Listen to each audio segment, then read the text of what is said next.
Ito yung 10 senyales. Makinig kayo ha. Baka nangyayari sa katawan nyo, hindi nyo pinapansin. Pag naranasan mo to, ibig sabihin, kumuha ka na ng baso. Uminom ka na ng tubig. Are you ready? 10 signs. Number 1. Feeling fatigue. Pagkagising mo, bakit ang tamlay ko? Ibig sabihin, habang natutulog tayo, nade-dehydrate po tayo.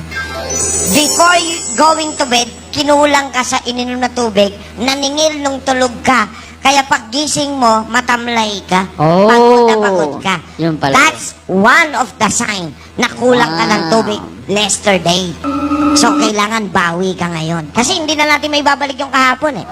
Sa pagbangon mo, uminom ka kagad ng 2 basong maligamgam na tubig. Number 2. Dry mouth. Yan, pag napapansin mo, ako nararamdaman ko na, tuyo na yung labi ko.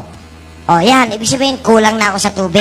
Okay, next, number 3. Leg cramps. Pagka po pinupulikat tayo, sign po yun na kulang Oo, tama. kasi na-dehydrate ka, lumabot yung dugo. Walang dumadaloy na magandang flow. Yes, walang proper blood circulation. Number Yes. 4. Dry skin. Yan, medyo tuyot yung inyong balat. Mapapansin nyo yun pagka po kinamot mo may kulay puti. Yan, dry skin. Dry skin. Next, number 5. Color of urine. Yan, pagka po iba na ang kulay ng inyong ihi. Ano dapat? Ang dapat na kulay, Kapag kulang sa tubig ang katawan o nagkakaroon ng dehydration. Narito ang posibleng epekto ng dehydration. Una, pagkahilo at pagsusuka. Isa sa mga unang palatandaan ng dehydration ay ang pagkahilo, pagsusuka, at pagkaantok. Kapag hindi sapat ang tubig sa katawan, maaaring mabawasan ang daloy ng dugo sa utak na nagdudulot ng pagkahilo at posibleng pagsusuka. Pangalawa, pagbabago sa kulay ng ihi.